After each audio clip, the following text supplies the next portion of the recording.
Jadi hukum Taurat adalah penuntun bagi kita sampai Kristus datang, supaya kita dibenarkan karena iman.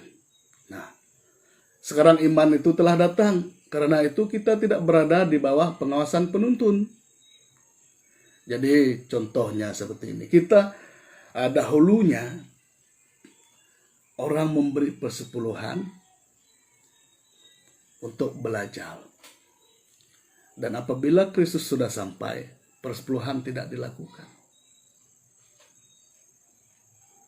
Tapi mereka memberi dengan kerelaan dan sesuai kemampuan. Jadi kalau kita berkata seperti ini, kita memberi persepuluhan itu sesuai kemampuan. Bagaimana? Kalau pendapatan kita 100 ringgit. Dan karena kita sesuai kemampuan, kita beri 5 ringgit. Itu menipu. Itu bukan persepuluhan, itu penipuan. Lebih baik tidak memberi daripada menipu. Karena penipu tidak ada tempat di dalam kerajaan surga. Ajarlah jemaat memberi dengan sukarela. Ajarlah jemaat memberi dengan sesuai kemampuan mereka. Kalau jemaat itu benar-benar mengasihi Tuhannya, mengasihi pelayanan Tuhannya, tidak mungkin hamba Tuhan lapar. Tidak mungkin hamba Tuhan akan kekurangan. Tidak mungkin. Karena dia melakukannya sesuai hukum Kristus, yaitu kasih.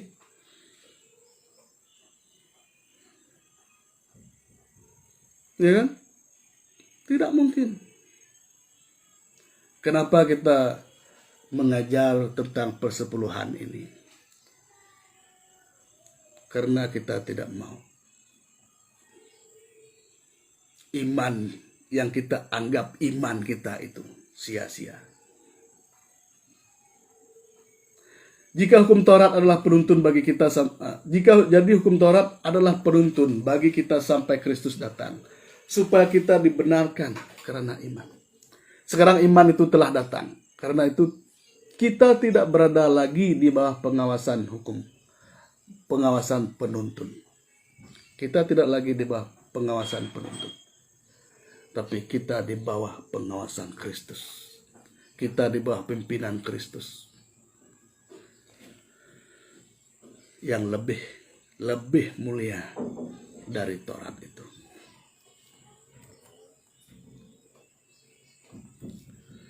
Yesus menyatakan bahwa hukum Taurat hanya berlaku sampai zaman Yohanes.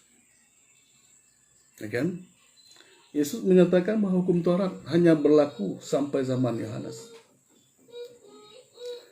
Hukum Taurat dan kitab para nabi berlaku sampai kepada zaman Yohanes. Lukas 16 ayat 16e.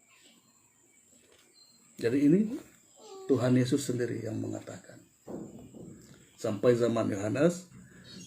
Setelah zaman Yohanes, Kristuslah yang digunakan.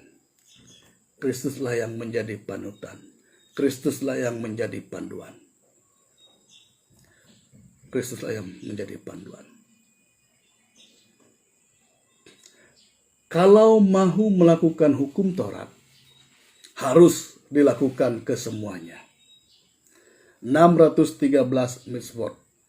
Jika tidak, lebih baik jangan dilakukan sama sekali. Jika persembahan persepuluhan mahu dijalankan, maka persembahan-persembahan lainnya juga harus dijalankan, baru sempurna. Begitu juga ketetapan-ketetapan hukum Taurat lainnya, seperti sunat, korban berdarah, hal halal dan haram, harus dilakukan. Harus dilakukan. Jadi persepuluhan itu hukum Taurat. Kalau melakukan satu saja hukum Taurat, yang lain tidak dilakukan, apakah itu sempurna? Tidak, jangan main-main dengan hukum. Jangan main-main dengan hukum. Ya, jangan main-main dengan hukum. Ini serius. Tuhan Yesus mati di kayu salib bukan main-main. Dia serius melakukan hal itu. Jangan karena melihat ada keuntungan melalui persembahan persepuluhan, lalu kita ingin melakukannya. Itu salah. Berpikirlah dengan baik. Tuhan memberi kita nalar. Ajal jemaat mengasihi Tuhan. Ajal jemaat bertanggung jawab. Ajal jemaat hidup seperti mana Yesus hidup. Para gembala tidak akan lapar. Dan para gembala itu harus menjadi contoh juga kepada jemaat. Kalau jemaat diajarkan kasih Kristus itu, tidak mungkin mereka membiarkan gembala-gembala lapar. Karena mereka akan lebih perhatian. Karena mereka akan lebih bertanggung jawab. Dan ajarlah jemaat untuk kembali ke langit baru, bumi baru. Bukan untuk meraih berkat-berkat dalam dunia ini. Jadi kaya bukan dosa. Kalau boleh jadi kaya raya supaya dapat mendukung pelayanan. Seperti itu. Jangan hanya melihat, persepuluhan ini karena dia sudah ditentukan jumlahnya seperti ini dan itu harus diberi. Lalu kita menekan jemaat mengatakan kalau tidak memberi persepuluhan mencuri hak Tuhan. Aduh. Ini ajaran yang miskin.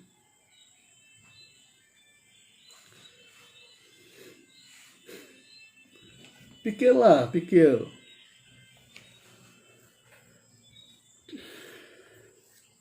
Sebab barang siapa menuruti seluruh hukum itu, tetapi mengabaikan satu bagian daripadanya, ia bersalah terhadap seluruhnya.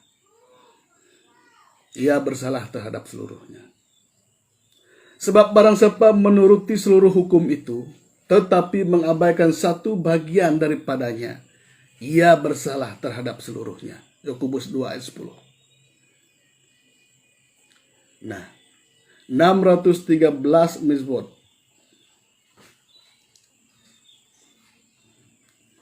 Hanya satu yang dilakukan.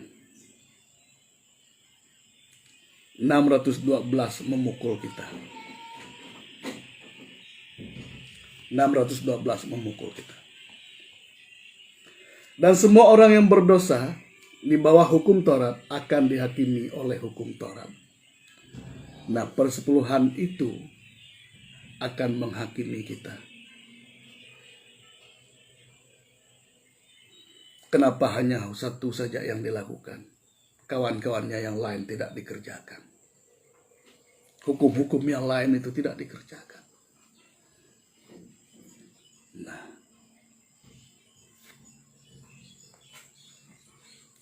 memberilah dengan rela, dengan sukacita, dengan sesuai kemampuan.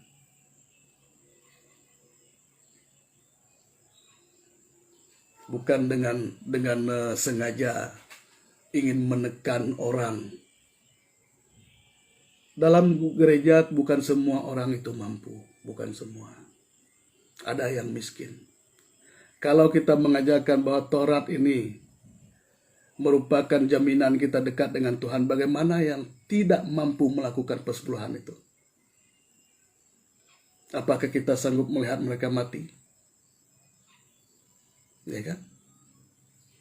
Jadi ajarlah mereka kasih Tuhan itu. Mengasihi. Punya hati yang baik.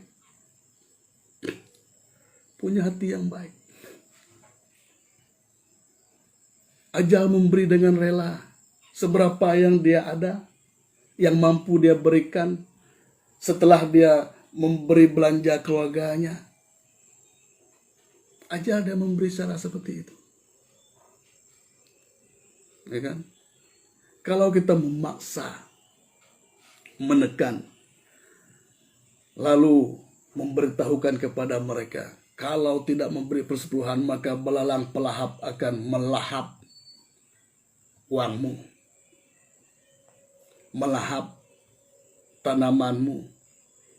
Ini ajaran yang Kasihanlah, kasihanlah. Tidak usah kita mengugut. Tidak usah mengugut. Kalau orang itu mengasihi Tuhan, tanpa diajal memberi pun, dia akan memberi. Tanpa diajal memberi pun, dia akan memberi karena dia mengasihi.